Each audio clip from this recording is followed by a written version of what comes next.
young kid, 21 years old, had gotten in a car accident, had like an infection in his chest. So we go into the lung space. Oh, that's right. Yeah. So the lung is pushed up against the ribs, and there's like a little thin rim of space. And if bacteria gets in there, it just starts to grow and grow and grow, and it's like full of pus, and it can be nasty. So it's called an empyema. So Google that if you want to see some sick pictures. But we had done this procedure, and the tubes just kept draining and draining, but it's pus. It's like thick, nasty crap. So every day we'd have to go in and we'd have to strip the tubes. And like, that's like break up the crap that's filled up in the tubes. And the surgeon was like, we're just not keeping up with it. So what I want you to do is I want you to take betadine, which is like iodine, and I want you to mix it up, put it in a syringe, and I want you to inject it through the tubes to kind of flush everything out, get it up into that chest space to kind of clean everything. So he was new, and he was like, I want to do it. And I was like, oh, totally. Way to step up. I appreciate it. So we go over Only there. did he know. Little did he know what he was signing up for. So he like pulls up like a stool and he sits down. The guy's sitting in a chair. And so he like gets down to like, honestly, like knee level, like lap level.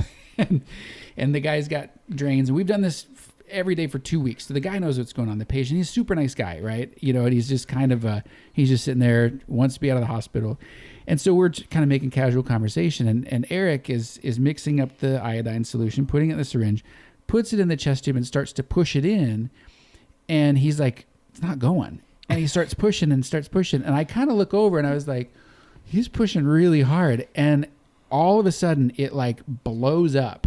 And it, like the stuff had gone up into the tube, and then it like shot out of the tube, mixed with pus now, into his mouth. Remember, this guy can't handle abnormal tastes, smells, nothing, textures. Nothing. I hit a skunk with my car one time, pretended to not know what the smell was, and made him smell it, and he dry heaved because he couldn't handle the smell.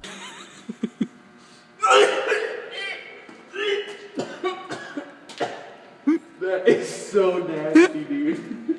That's so gross. I'm gonna throw up. My eyes are watering. So are mine. Now he just got pus in his mouth. shot into his mouth.